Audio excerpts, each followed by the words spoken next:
प्रणाम दोस्तों। आज मैं आपके बीच जो आया हूँ तो डॉक्टर विश्वरूप के संबंध में कुछ चर्चा करने, साथ ही साथ संगठन के बारे में भी कुछ बात करने। तो कुछ चीजें हैं जिनको चिंतन योग्य है। देखो, मेरा मानना ये होता है कि जब हमारे व्यक्तिगत जीवन में कोई लड़ाई होती है, हमारी व्यक्तिगत कोई लड़ाई होती है, तो उसको जो हैंडल करने का तरीका होता है वो व्यक्तिगत होता है। एक व्यक्ति की खुद की समझ होती है, खुद की सोच होती है, उसको व्यक्तिगत ढंग से हैंडल कर सकता है। लेकिन जब लड़ाई एक संगठन के रूप में लड़ी जाती है और प्रशासन के अगेंस्ट लड़ी जाती है, एक व्यवस्था के अगेंस्ट लड़ी जाती है, तो उसमें कई तरीके के आयाम होते हैं जिसकी जरूरत पड़ती है लड़ने में। कोई भी सिंगल आयाम से नहीं लड़ सकता। अब यहाँ पे बात करते हैं, थोड़ी देर के लिए हम पहले डॉक्टर स्वरूप के बारे में बात करेंगे। विश्वरूप जो है, अभी मेरी उनसे बातचीत हुई तो मैंने जब लास्ट टाइम वो मुझसे मिले थे तो मेरा उनसे एक ही अनुरोध था कि डॉक्टर साहब, आपके साथ जो भी गुजर रहा है वो आपको पब्लिक को बताना चाहिए और बता देना चाहिए कि इस समय आप अरेस्ट किए जा सकते हैं, जो भी सिचुएशन बनी है। देखिए, उनके साथ जो गुजर रहा है, क्योंकि वो एक कानूनी ढंग से उनके ऊपर प्रहार हुआ है, तो निश्चित ही वो बात वकील ही बेहतर ढंग से निपटेंगे। बहुत से लोग इसमें ऐसे जैसे प्रश्न कर रहे हैं, हम उससे भी कह रहे हैं स्वामी जी आंदोलन करें, हम सड़कों पे उतरे, विश्वरूप का समर्थन करें। तो मैं समझता हूँ कितनी भी बड़ी संख्या इकट्ठी कर ले, लेकिन आप याद करो, अगर कानूनी रूप से कोई चीज फंस जाए तो उसमें संगठन कुछ नहीं कर सकता। संगठन की बात कहें, देखिए, बहुत से लोग मानते हैं ऐसा कि राम रहीम को फंसाया गया। कुछ लोग कहते हैं सही भी था, लेकिन कुछ भी सही, उसके पास एक बहुत बड़ा संगठन, ताकत, पैसा, सब कुछ था, लेकिन नहीं रोक पाया, गिरफ्तारी देनी पड़ी। विश्वरूप जी को भी एक बार तो कोर्ट के सामने आना पड़ेगा। वो चाहे स्वयं अपने आप अपने को हाजिर करें या फिर जो है उनको पुलिस अरेस्ट करके कोर्ट के सामने लेके जाए। वो एक किस्सा तो अब सामने आएगा कोर्ट के, वो तो एक लॉ है और उस लॉ के तहत लड़ाई भी होगी, जिसमें हो सकता है उनको कुछ दिन के लिए जेल भी जाना पड़े, हो सकता है उनको ज्यादा दिन के लिए जेल जाना पड़े, या फिर उनको तुरंत ही बेल भी मिल सकती है। लेकिन जिस लड़ाई को हम लड़ रहे हैं, उस लड़ाई में चाहे मैं हूं, चाहे विश्वरूप है, चाहे बलारा है, चाहे कोई भी है, हम सब की बारियां अपने अपने ढंग से आएंगी। इस देश की आजादी में हजारों लोग शहीद हुए। मकसद हमारा व्यक्ति नहीं है, व्यक्ति होना भी नहीं चाहिए। मकसद है कि जिस मकसद के लिए लड़ रहे हैं। डॉक्टर विश्वरूप का व्यक्तिगत रूप से उनका शरीर बचा लेने का, निश्चित ही एक व्यक्ति होने के नाते, एक इंसान होने के नाते मेरी पूरी चाह है कि वो स्वस्थ रहें, शरीर में रहें और हम लोगों के बीच में रह के काम करें। लेकिन अगर उनको प्रशासन अरेस्ट कर लेता है तो वहां पे हमारी लड़ाई, या नहीं अरेस्ट करता है और वो जमानत पे छूट आते हैं, तो हमारी लड़ाई किस व्यवस्था से है। आज डॉक्टर विश्वरूप के ऊपर एक आरोप लगा है कि विश्वरूप जो हैं वो लोगों का इलाज कर रहे थे दवाइयां लेके, जबकि ऐसा बिल्कुल भी प्रूफ नहीं है। वो कहीं पे दवाई नहीं लिखते, कहीं पे भी दवाई नहीं कहते, और उनके भी कुछ पेशेंटों को मैं जानता हूं जो मुझे मिले हैं, उन्होंने भी कहा कि उन्होंने दवाई नहीं दी, वो तो एक डाइट चार्ट के तहत काम करते हैं। अब यहाँ पे बिल्कुल वही बात आती है जो प्रश्न रवीश कुमार से उठाते वक्त एक प्रश्न हमने लिखा था कि क्या व्यक्ति का हित जरूरी है, कि व्यक्ति का हित इस माध्यम से ही किया जाता है, ये जिद जरूरी है। जब मैं आंदोलन के संबंध में ये बात कह रहा हूं कि हमारे लिए ये कोरोना नाम के षड्यंत्र से मुक्ति जरूरी है, ना कि वो मुक्ति कौन दिलाएगा ये जरूरी है, ना कि मेरा ढंग ही अच्छा है ये जरूरी है। सबके अपने अपने ढंग हो सकते हैं। मैं 8 PM क्रांति के तहत आप लोगों के माध्यम से उनकी हेल्प की बात कर रहा हूं। आप में से बहुत से लोग अगर सड़क पर उतर के मदद करना चाहते हैं वो भी करें। तो जिस जिस तरीके से आप मदद कर सकते हैं करें, उसमें मैं बिल्कुल भी रोकने वाला नहीं व्यक्ति हूं। लेकिन मैं जिद पकड़ जाऊं कि मेरा ही तरीका अच्छा है, या कोई और जिद पकड़ जाए कि उसका ही तरीका अच्छा है, तो जिद्दी होके तो हम लड़ाई नहीं जीत सकते। जिद्दी होके सिर्फ हम अपने अहंकार की यात्रा कर सकते हैं। मैं चाहता हूं कि जिस प्रकार हम संगठन की ये बात करते हैं, उसी प्रकार हम प्रशासन पे और देश के कानून पे भी एक सवाल उठाते हैं। एक व्यक्ति बीमार हुआ और ये वैज्ञानिक तरीके से ही प्रूफ हो चुका है कि एक व्यक्ति 100 व्यक्ति इकट्ठे करो, उनमें से 25 व्यक्तियों को जो है वो दवाई का इंजेक्शन लगाओ, 25 व्यक्तियों को पानी का इंजेक्शन लगाओ, 25 व्यक्तियों को भभूत दे दो और 25 व्यक्तियों को बोलो कि तुम जो है भगवान भरोसे हो। तो उन सब का रिकॉर्ड रखने पे बाद में पाया गया कि लिमिटेड जो है तरीके से लोग ठीक होते हैं। जितने लोग दवा दे के ठीक होते हैं उतने लोग भभूत दे के भी ठीक हो जाते हैं, उतने ही लोग जो है वो बिना दवा के भी ठीक होते हैं और उतने लोग पानी के इंजेक्शन से भी ठीक होते हैं। परसेंटेज वही निकला और ये मेडिकल साइंस का ही प्रूफ किया हुआ है। तो मेडिकल साइंस किस आधार पे ये कह सकता है कि डॉक्टर विश्वरूप किसी को फ्रूट खाने को कहते हैं, कुछ कहते हैं, तो ये अपराध हो गया कि इसके लिए भी कोई नियम बनाना पड़ेगा? असल में ये एक बहुत बड़ा षड्यंत्र है जिसको समझने की जरूरत है। अभी हम थोड़ी देर पहले एक बात कर रहे थे कि आज जो है एक शराब की बोतल 1000 रुपए की बिकती है मार्केट में। वो बोतल बनाने में अगर उसके एसेंस वगैरह सब जोड़ दो 50-60 रुपए की पड़ती है। 50-60 रुपए की बोतल 1000 रुपए की बेची जाती है, जिसमें सरकार भी अपना कमीशन खा के बैठी है। लेकिन अगर मैं ये कहूं कि हर व्यक्ति अपने तरीके से घर में शराब बना ले और शराब पे से बैन हटा दे, तो शराब के नाम की मोनोपोली और युद्ध हो पाएगा? नहीं हो पाएगा। लेकिन वो आरोप क्या लगाते हैं? वो आरोप ये लगाते हैं हम शराब अच्छी बेचते हैं और कच्ची शराब में जहर होता है जिसकी वजह से लोग मर जाते हैं। देखो मित्रों, जहर तब होता है जब हर आदमी को बनाने की परमिशन हटा दी जाती है और किसी एक को दे दी जाती है। लेकिन एक बहुत ज्यादा महंगी बेचता है तो दूसरा सस्ती बेच के अपना उसमें बिजनेस खोजने की कोशिश करता है और ज्यादा लोगों को सप्लाई करने के चक्कर में वो जो बनाता है वो जहर जैसी बनाता है। ये जहर जैसी शराब बनना भी एक तरीके का जो बिजनेस मोनोपोली बनाई जाती है उसके तहत ऐसा होता है। ऐसे ही ये आपका दवाइयों का व्यापार है। हमारा देश आज की तारीख में एक ऐसे दौर से गुजर रहा है जब एक तरफ बातें होती हैं संस्कृति बचाने की, दूसरी तरफ हमारे देश की संस्कृति का ही सत्यानाश किया जा रहा है।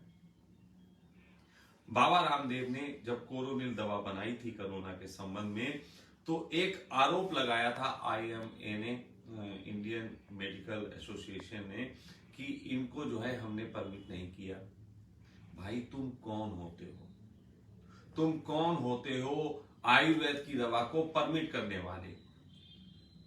कोई आयुर्वेद का ऋषि करे कि भाई हम इसको परमिट नहीं करते, बात समझ में आती, लेकिन तुम कौन होते हो?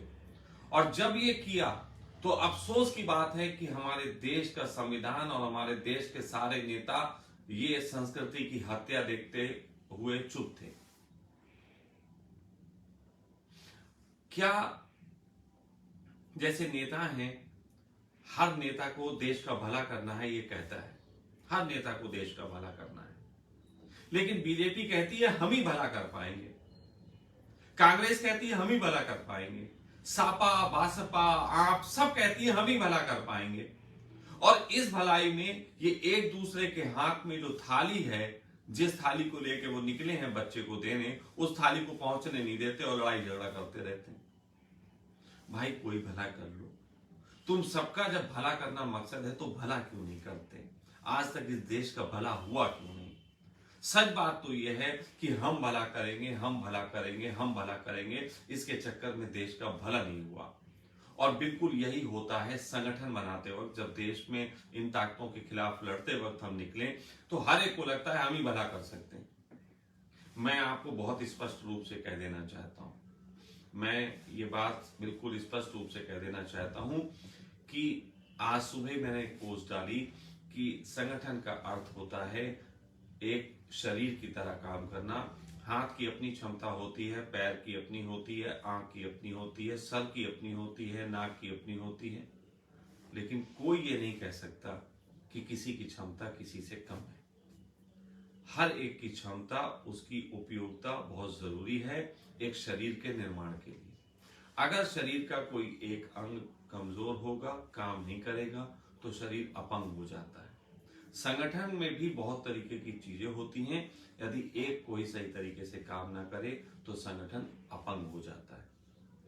हमारे देश में जिस तरीके का माहौल है, जिस तरीके के मनुष्य हैं, 12,000 तरीके के विचार लोग रखते हैं, अलग अलग तरीके के, तो 12,000 तरीके के विचारों को कोई एक तरीके की दवा पूरी ठीक नहीं कर सकती।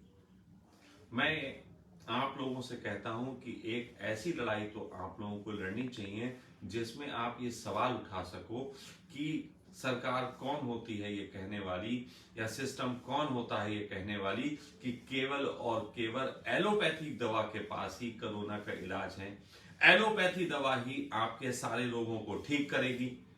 और अगर कहीं ऐसा कोई प्रमाण है कि एलोपैथी ही ठीक करेगी, तो अस्पताल में कोई डॉक्टर ये क्यों कह देता है कि अब आप इसे ले जाइए भगवान भरोसे? क्यों कह देता है?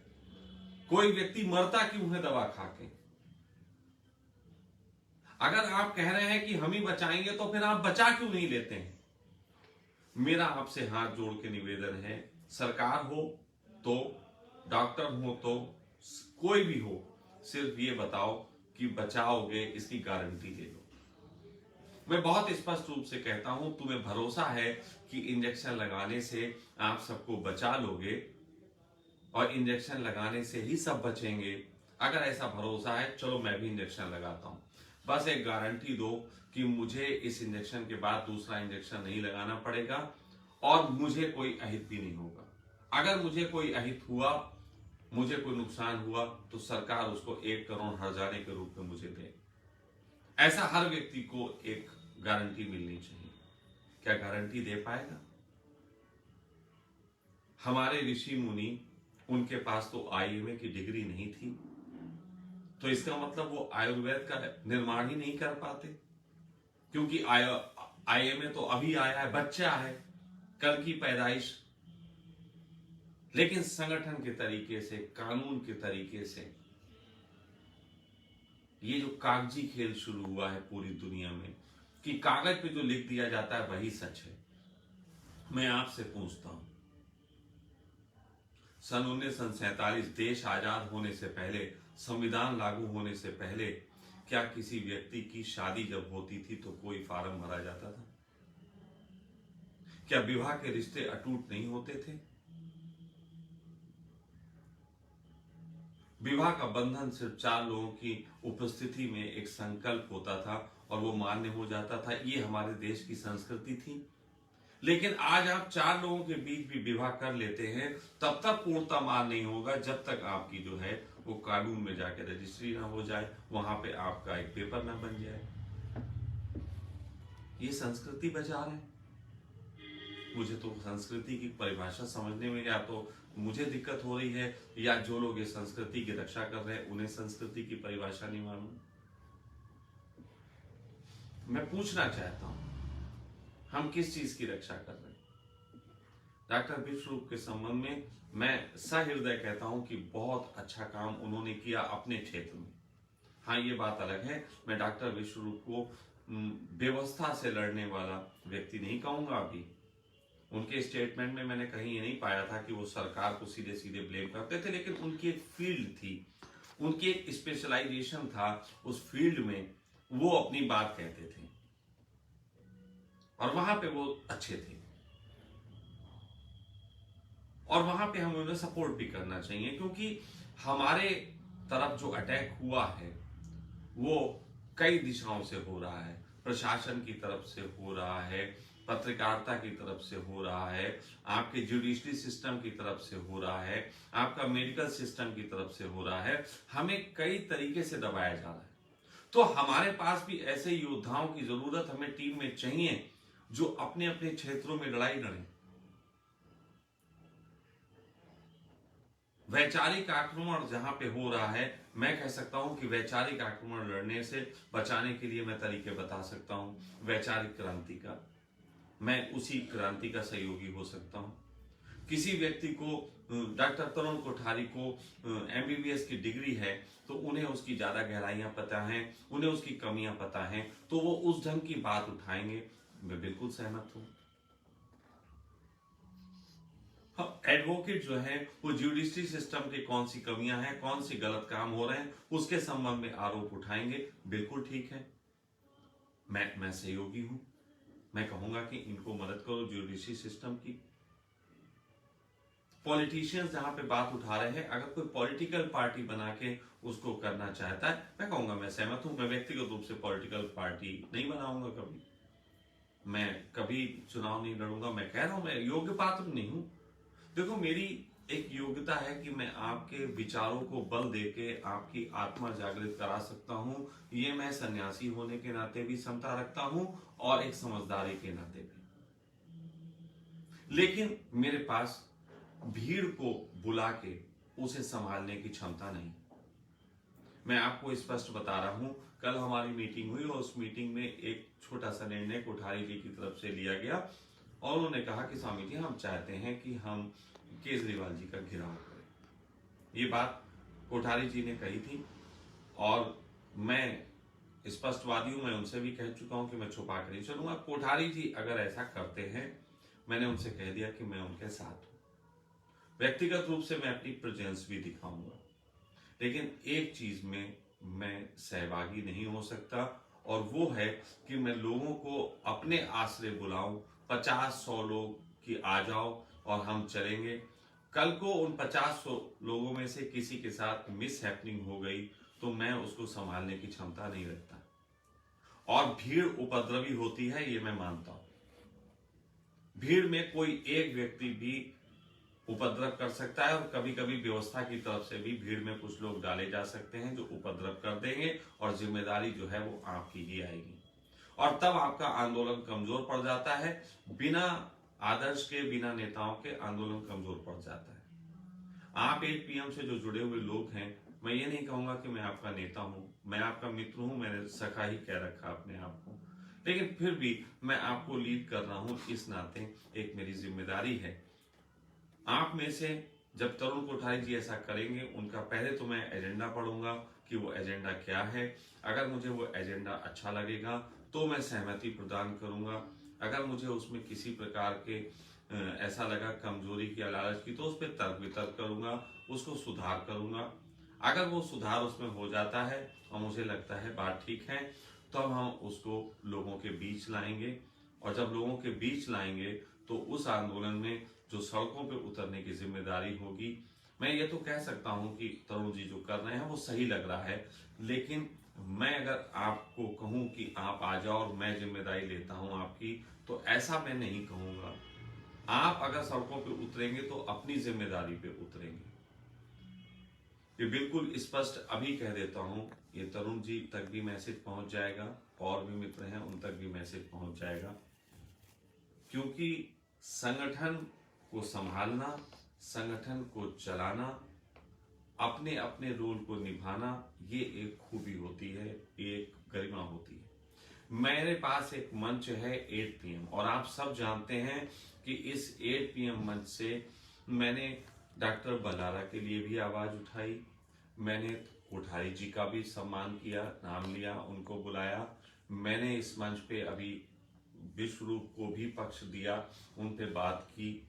मैं अपने मंच पे जो भी क्रांतिकारी है, जो व्यवस्था से लड़ रहा है, उसका साथ दूंगा। वो चाहे छोटा व्यक्ति हो, चाहे बड़ा व्यक्ति हो, मेरे लिए सब बराबर हैं।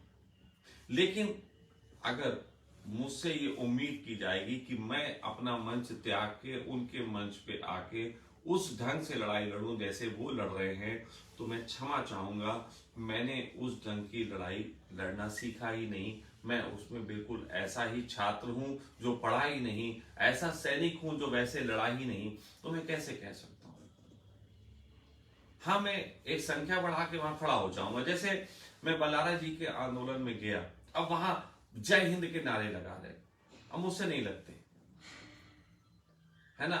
वो जय भारत और जय बला मुझसे नहीं लग सकते, मुझसे ऐसे हाथ उठता ही नहीं। मैं ऐसे उठा सकता हूँ, मैं ऐसे उठा सकता हूँ, लेकिन वो ऐसा वाला मुझसे उठता ही नहीं। ये इतना ऊंचा मेरा जाता ही नहीं, या तो हाथ खराब है, या शायद मेरी सोच में कुछ गड़बड़ है कि मुझसे ये चीजें नहीं होती, या शायद ऐसा है कि मेरी समझदारी इतनी बढ़ गई है कि इस तरीके के नारों ने ही देश का नुकसान किया। कभी जय हिंद के नारों ने आपसे एक सत्ता लेने के बाद उस सत्ता की मलाई चाटी, और कभी जय श्री राम के नारों ने आपसे सत्ता लेके और उसकी मलाई चाटी। आपको क्या मिला? नारा। मैं नहीं चाहता कि आपके हाथ में मैं एक नारा थमाऊं। मैं चाहता हूं कि आपके दिमाग में कुछ जज्बे पैदा करके आपकी आत्मा जागृत करूं, ताकि आप जहां हैं वहीं से लड़ना सीखें। और भविष्य में अगर मुझे, जिस तरीके से मैंने कहा था आप लोगों से कि मुझे परमात्मा ने ट्रेनिंग दी, मुझे अपने तरीके से संघर्ष करना सिखाया, बढ़ना सिखाया, धीरे धीरे यहां तक पहुंचाया। अगर कभी ये चलते चलते 8 PM क्रांति, ऐसा भी दौर आया कि 8 PM क्रांति के हजारों सदस्य कहने लगे कि हम सड़कों पे उतर के भी करना चाहते हैं, तो मैं एक योग्य पात्र ढूंढूंगा इसी क्रांति के सदस्यों में, जो उनको लीड करेगा, और लीगली उसकी जिम्मेदारी उसको ही दे दूंगा। मैं फिर भी ना कर पाऊंगा कि मैं मंच पे जाके खड़े होके और लोगों के बीच बोलने का काम तो कर सकता हूं, लेकिन संगठन की 100-200 की भीड़ में मैं अपने आप को असहज पाता हूं। किस अर्थों में असहज, वो बता देता हूं, थोड़ा सा समझिएगा आप मेरे हृदय को। और इतना स्पष्ट शायद दुनिया में किसी ने नहीं बोला हो। दिक्कत क्या होती है मालूम आपको?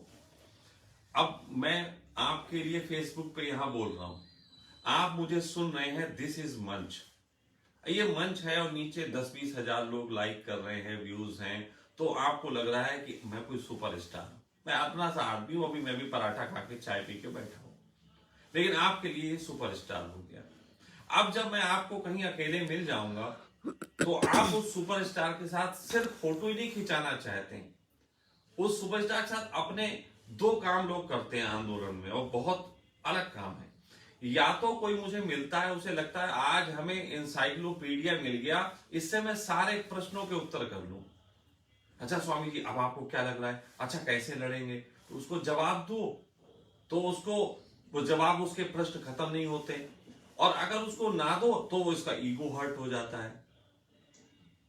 और दूसरे टाइप के लोग और खतरनाक प्राणी होते हैं, उन सबके पास आइडिया होते हैं दुनिया कैसे बदल देनी है, फिर उनके आइडिया पूरे सुनो। और सच कहूं तो आइडिया खुद ही बहुत भरमार है अपने पास, वही इंप्लीमेंट नहीं किए, चुप रहे। आइडिया होना एक चीज है, उसको इंप्लीमेंटेशन तो बहुत बड़ी बात होती।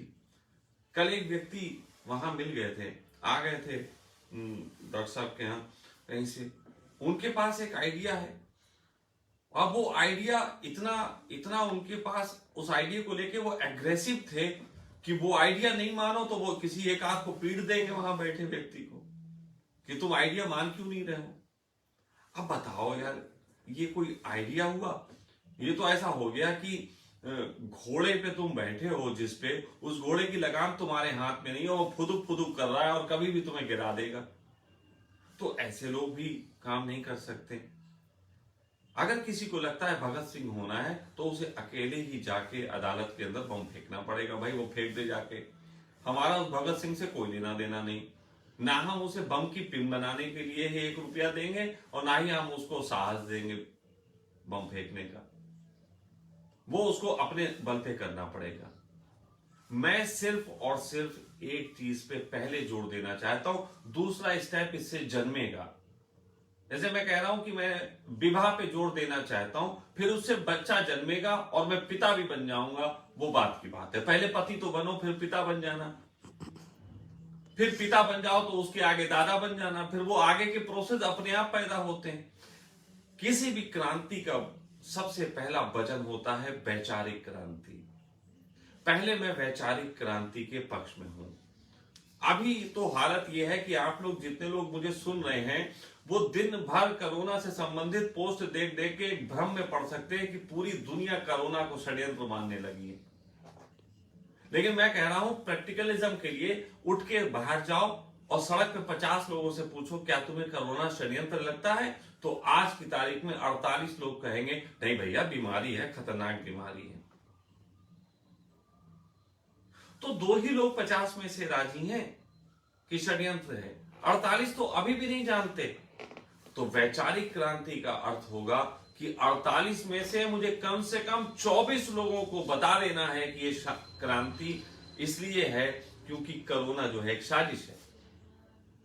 और ये वैचारिक क्रांति किस ढंग से लड़ी जा रही है उसकी एक मिसाल आप देख सकते हो कि आज से 1 महीने पहले जब हम चले थे, अकेले थे, और आज 1 महीने के अंदर 1000-2000 लोग तो एक्टिव रूप से हमारे साथ में हैं और कम से कम 5-7 हजार पीछे हैं कि जब वक्त आएगा बड़ा तो वो साथ निकल आएंगे। मैं ये कहता हूं कि आप 1 महीने के अंदर किसी भी विचार में आप 1000 लोगों की एक रैली करके दिखा दीजिए, मैं मान जाऊंगा कि मैं गलत हूं। डॉक्टर बल्लारा के संबंध में उन्होंने जब पोस्ट डाली, उनकी गिरफ्तारी की, उसको 1 मिलियन व्यूज मिले।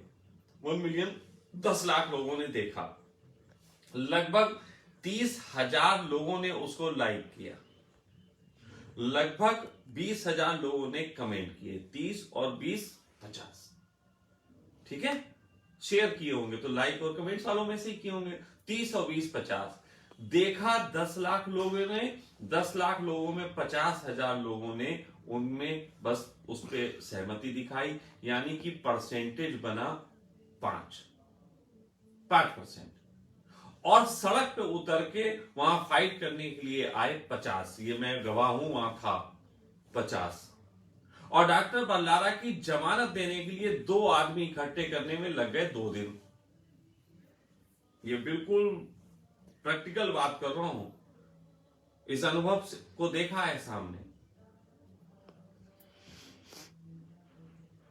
तो मेरा ढंग दूसरा है, मैं सड़क पर उतर के लाउड स्पीकर लेके जबरदस्ती लोगों को सड़क पार नहीं करवाना चाहता। मेरा तरीका यह है कि मैं अपने मंच पे एक आवाज दूंगा, अपना संगीत बजाऊंगा, अपना गीत गाऊंगा, उस गीत को सुन के कुछ लोग आए और पूछे इस गीत का गीतकार कौन है, इस गीत का प्राण कौन है, इस गीत का रचयिता कौन है, इस गीत को सुर किसने दिए हैं, तो मैं फिर बात कर सकता हूं।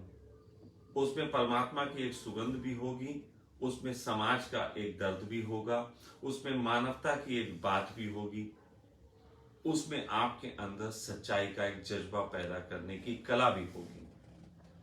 लेकिन मैं जबरदस्ती कुंडी बजा बजा के और सबको सत्य की राह पे ले चलूंगा, सबको क्रांतिकारी बनवा दूंगा, ऐसा कोई ठेका मैं नहीं उठाए हुए हूं।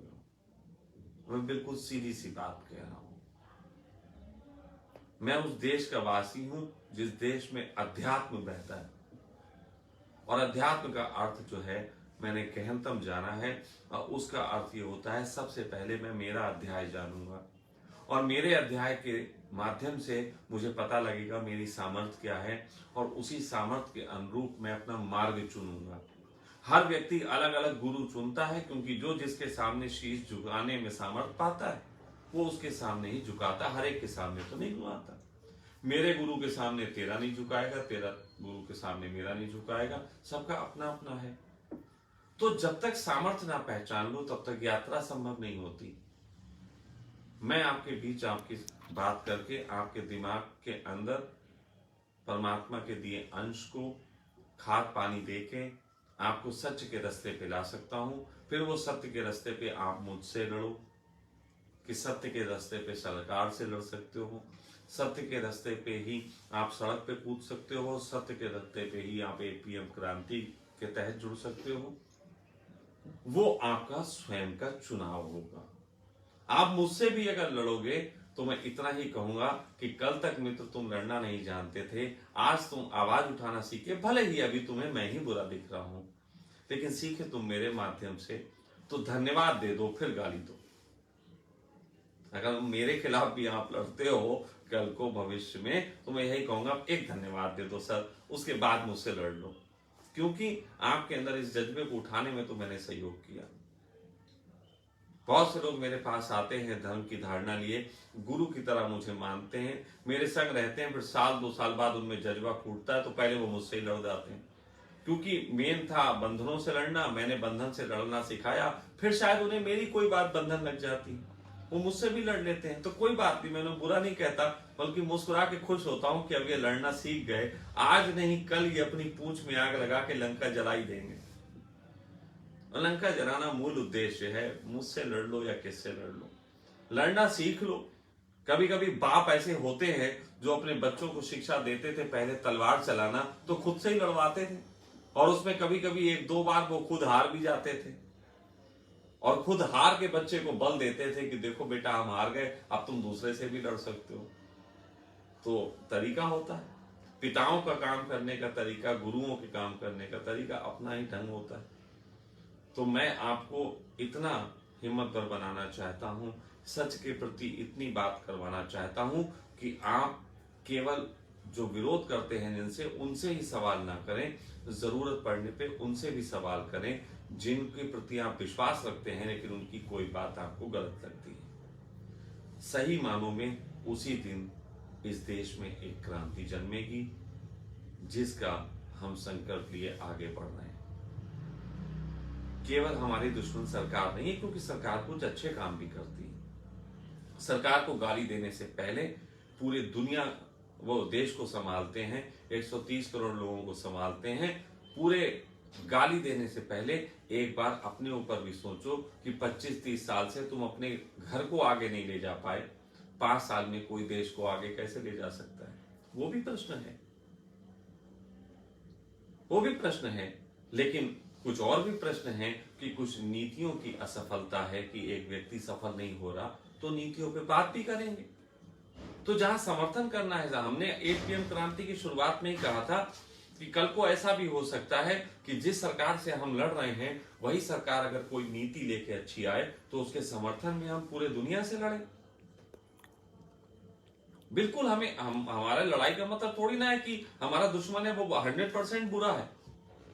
धर्म कहता है इस पृथ्वी पे जो भी व्यक्ति है वो दोनों गुणों से संपन्न होता है, अच्छे और बुरे।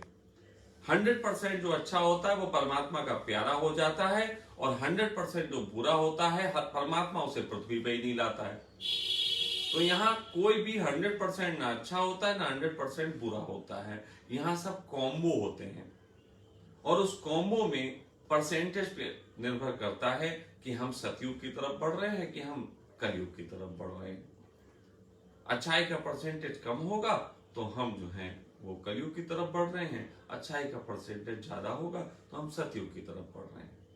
तो ये जो युद्ध है डॉक्टर विश्वरूप के संबंध में, मैं दिल से कहता हूं कि हम सबको आईएमए से सवाल तो उठाना चाहिए, और आईएमए से सवाल उठाने के लिए मैं आज यहाँ दिल्ली में हूँ, शाम तक या कल तक पहुंचूंगा, और वहां जाके मैं 8 प्रश्न तैयार करूंगा। हमारा तो हथियार 8 है, 8 प्रश्न तैयार करूंगा, आप सबको वो दिए जाएंगे। आईएमए से भी 8 प्रश्न उठाएंगे।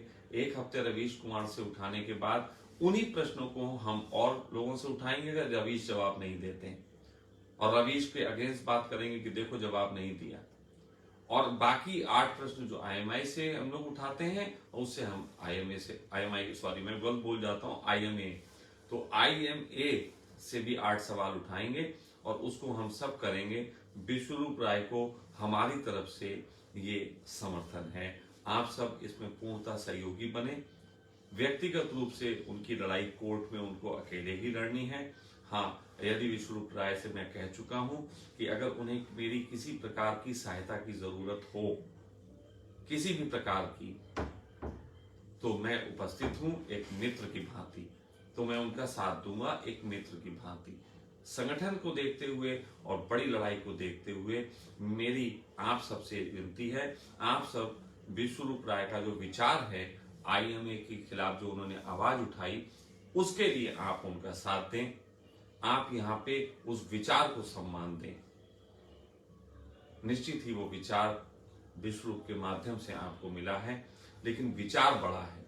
अगर आप सब लोग विश्वरूप राय रिहा करो चिल्लाते रहे और वो रिहा भी हो गए, उसके बाद आप बोलोगे वो लड़े और आप तो लड़ो नहीं, तो आप आईएमए से लड़ना नहीं सीख पाए। मेरा मानना है विश्वरूप राय जाएंगे तब भी, बाहर आएंगे तब भी, हम सबको आईएमए के खिलाफ जो विचार विश्वरूप राय के माध्यम से आया है उसको मजबूत बनाना है। प्रणाम।